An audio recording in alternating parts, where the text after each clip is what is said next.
yang sempat ramai juga kan beberapa waktu lalu, yang tidak punya kompetensi di bidang telekomunikasi tiba-tiba jadi komisaris Telkom. Itu kan juga namanya membuat orang lain yang punya keahlian di situ menjadi lah, apa harapannya di situ? Belum orang-orang profesional, belum yang berkarir di situ ya. Tiba-tiba dia harus punya. Nah, ini sebenarnya praktek-praktek begini harus diakhiri.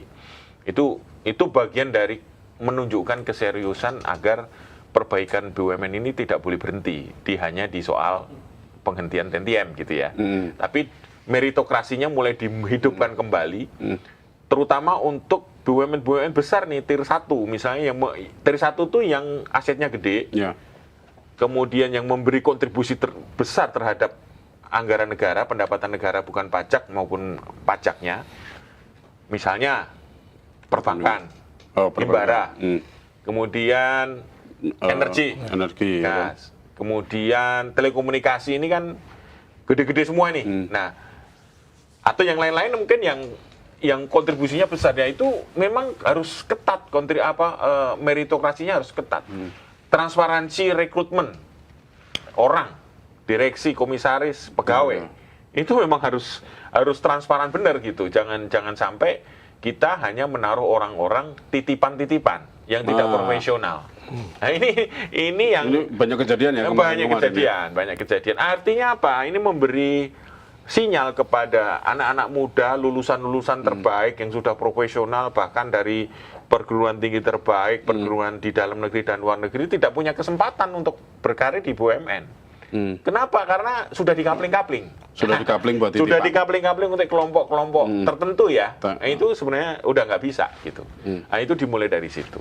Dimulai dari situ, kemudian diikuti oleh pemisahan yang jelas antara ini PSO, Public Service Obligation, dan ini memang murni. Itu memang harus dipisahkan. Betul. Kalau nggak dipisahkan nanti jadi modus, ya kan? Kenapa saya tidak untung? Ya kan saya harus melaksanakan misalnya kewajiban untuk pupuk. Ya saya rugi dong karena saya harus subsidi pupuk sekian persen dari harga. Nah, ini mesti harus dipisahkan gitu. Jadi mungkin metodenya adalah tetap kamu harus bisnis dulu, sisihkan di berapa persen dari keuntungan itu untuk dikelola sendiri untuk semua PSO. Jadi PSO itu dikelola oleh satu badan sendiri ya. Mungkin di Kementerian Sosial atau apa yang memang memang dia tugasnya untuk itu gitu, untuk mendistribusikan bantuan pemerintah kepada masyarakat yang memerlukan. Jadi jangan diserahkan oleh satu lembaga yang memang tujuannya untuk mencari laba. Kan mencari harus sendiri ya? Gitu. Dibenerin juga bukan hanya sekedar betul. Untung harus, tapi harus ada pelayanan buat masyarakat. Betul. Nah, itu juga ditekankan oleh Presiden Prabowo bahwa BUMN itu harus efisiennya itu juga harus bermanfaat untuk rakyat gitu. Nah, nanti dari laba itu disetor ke negara, sebagian disisihkan untuk kebutuhan masyarakat. Misalnya untuk subsidi kesehatan, subsidi perumahan, pupuk, kemudian beras, bantuan sosial dan lain-lainnya diambil dari sana gitu. Betul. Nah, itu yang menyelenggarakan bukan BUMN itu, tapi tempat lain. Nah, gitu. Yang memang sudah diawasi betul oleh pemerintah, oleh Irjen, oleh KPK. Karena penyaluran ini juga rawan korupsi kan. Jadi udah, dia tugasnya kamu nyari untung efisien, bagus, nyari untung. Nah, nanti soal yang lain itu udah, itu urusan negara gitu. Terus manfaat buat rakyat, ya kan? Nah, betul, manfaat buat rakyat. Jadi memang benar-benar dia profesional. Nah, ini kan yang impian kita adalah BUMN itu profesional. Jangan sampai dijadikan istilahnya BUMN sapi perah. Akhirnya kalau BUMN sapi perah, pengelola BUMN akan ada pembenaran. Dong, saya kan harus bantu A, bantu B, bantu C. Akhirnya ya kalau saya nggak untung ya wajar dong. Nah, akhirnya setelah merasa rugi, minta di bail out oleh Kementerian Keuangan, namanya penyertaan modal, penyertaan modal negara, PMN. Itu kan sama aja, rugi tapi ditambal terus. Padahal yang untuk nambal adalah uangnya rakyat juga, yang diambil dari pajak, ya kan, sami mawon akhirnya. Nah, gitu. Modus-modus BUMN tuh bocornya kayak apa aja, Mas Sun?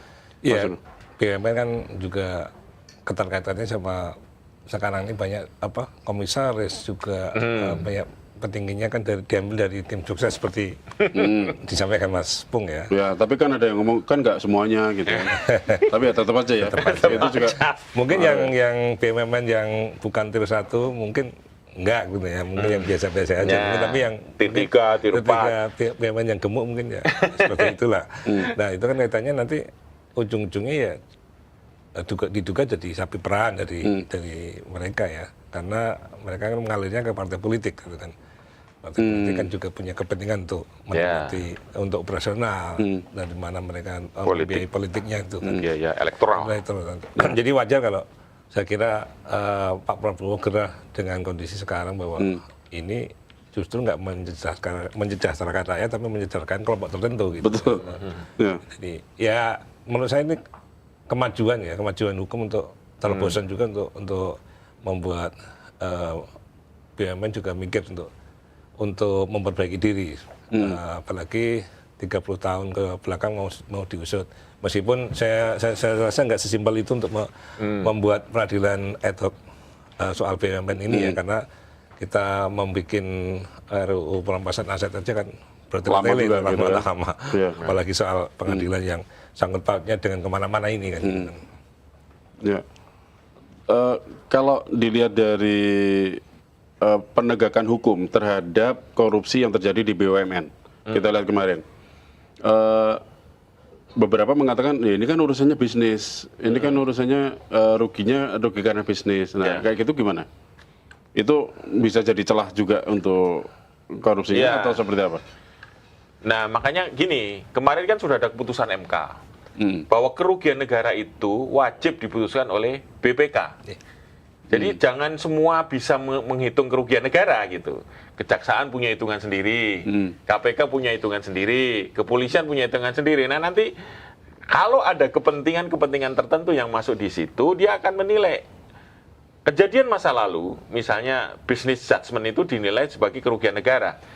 Misal soal perusahaan nasional, minyak nasional yang memiliki ladang minyak di luar negeri.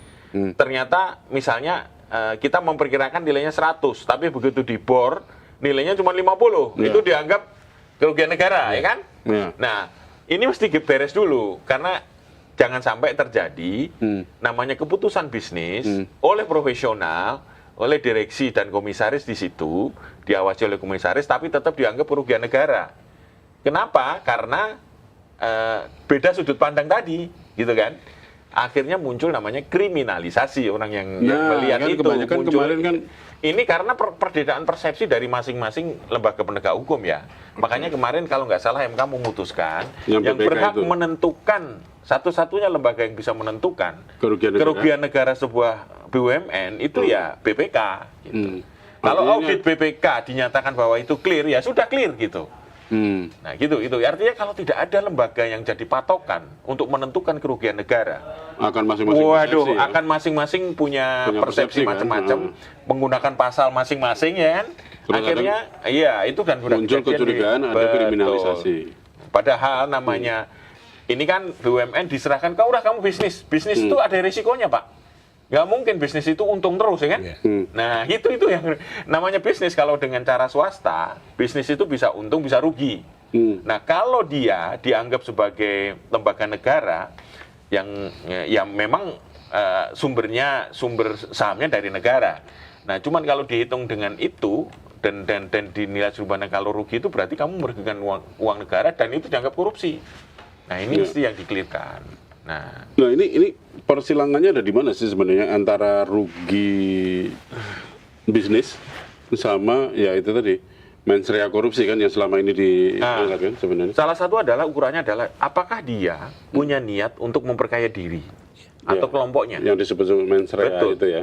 Kalau kerugian itu kan bisa dilihat itu keputusan sejauh mana, apakah tanda tangan semua direksi diketahui oleh komisaris dengan terbuka, ada suratnya. Nah, itu kan kelihatan. Mens rea kan bisa kelihatan dari awal-awal rapat nih misalnya memutuskan proyek tertentu, yang menang ini gitu ya misalnya. Oh, ternyata sudah ada pengarahan dari awal, ada dokumennya, ada saksinya. Itu kelihatan kalau dia itu memang main memang sengaja untuk memperkaya diri. Tapi kalau memang itu keputusan profesional, Ya kan kita nggak tahu nanti ke depan misalnya soal kejadian. Kalau siapa yang ngerti tiba-tiba Selat Hormuz jadi begitu beberapa lama, sehingga harga minyak jadi sangat tinggi. Itu kan force majeure yang tidak, yang mungkin orang sejago apapun bisnisnya tidak bisa menghitung ini gitu kan. Nah itu. Nah, maksudnya begitu. Jadi harus jelas nih. Makanya tadi pemisahan. Udah kamu bisnis saja, seperti Temasek. Udah kamu bisnis. Tetapi dari bisnis itu nanti ada lembaga yang negara atau pemerintah memisahkan hasil yang disetor itu untuk kebutuhan public service obligation itu gitu. Yang tentu penyalurannya juga diawasi dengan ketat karena di situ sumber korupsi juga gitu. Menarik yang disampaikan Mas Bung tadi itu terkait kasus yang belum lama ya, itu kasus ASDP Mas. Nah, itu Bu Ira Puspadewi kan akhirnya dibebaskan sama Pak Prabowo ya. Itu mungkin kasusnya sama itu. Nanti perhitungan ruginya kan juga waktu itu dipertanyakan juga, akhirnya berujung dia dibebaskan waktu itu. Jadi putusan MK itu menurut saya bagus. Jadi hanya yang BPK yang bisa menentukan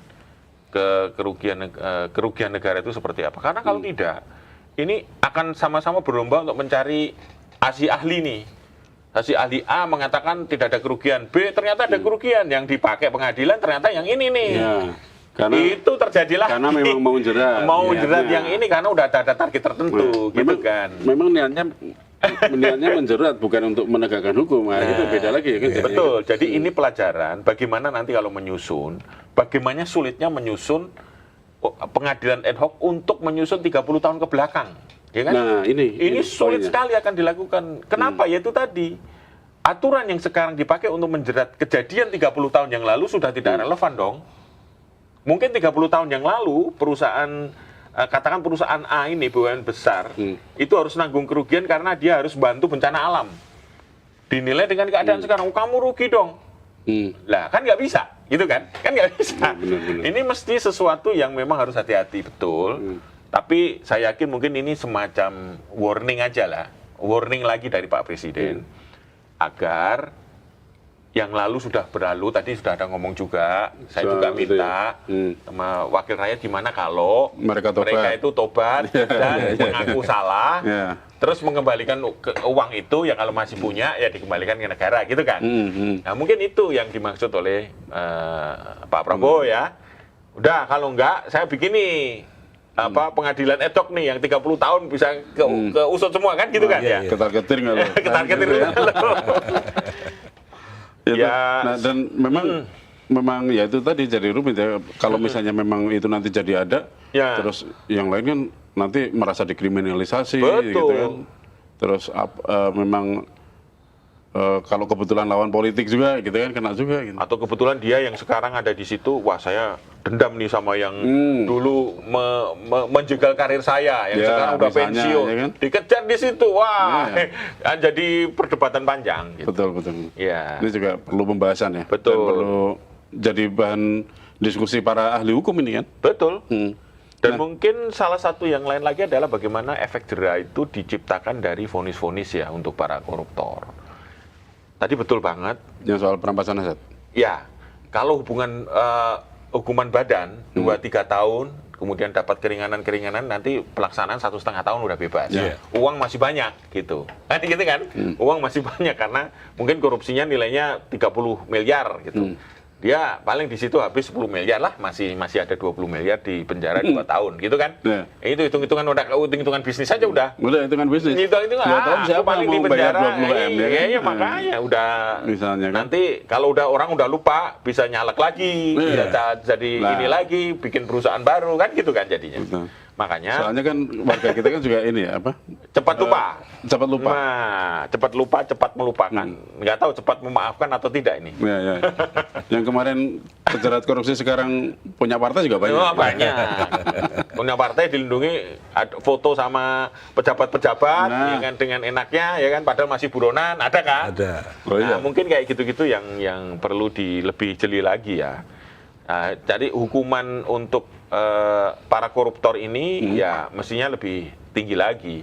Betul. Sama yang paling dilakukan oleh koruptor adalah miskin. Nah itu perampasan aset pemiskinan itu penting banget. Mereka lebih takut miskin daripada di penjara. Sepertinya memang gitu. Kan? Nah, soal perampasan aset ini memang tadi seperti disebutkan Pak Menteri Hukum ya, bahwa memang masih ini inisiasi DPR dan sedang dibahas di Komisi 3 gitu ya? Iya kan, mereka masih... Sejauh mana ini pembahasan di Komisi 3-nya? Masih, DPR masih minta masukan-masukan dari berbagai pihak ya. Berbagai ahli juga ya? Alasannya nanti khawatir nanti kalau ada celah yang bisa dimanfaatkan oleh kalau terburu-buru ada celah yang bisa dimanfaatkan oleh berbagai pihak untuk soal perampasan aset itu. Jadi DPR bilang begitu, tapi saya nilai kalau saya sendiri merasakan sudah terlalu lama ya bertele-tele itu ya. Harusnya segera dipercepat. Udah puluhan tahun ya? Iya, puluhan tahun itu. Nggak selesai-selesai? Selesai. Usulan ya itu dan apa namanya? Para aktivis juga terus menuntut itu segera dibahas. Itu salah satu tuntutan dari mahasiswa demo tahun lalu, itu salah satu undang-undang perampasan aset. Dan kemarin juga muncul lagi desakan dan berbagai kelompok masyarakat mendesak agar keseriusan DPR itu harus dibuktikan dengan mempercepat pembahasan RUU perampasan aset. Gitu. Kalau mereka hanya omong-omong, ya orang nggak akan percaya lagi. Ketika undang-undang itu berpotensi menjerat dirinya sendiri, itu akan lama. Gitu. Bandingkan dengan ketika membahas RUU tentang perpanjangan masa jabatan, penambahan wah itu cepat. Apalagi penambahan remon itu cepat banget. Remunerasi, masa pensiun, rangkap jabatan cepat banget gitu. Aturan kenaikan tukin.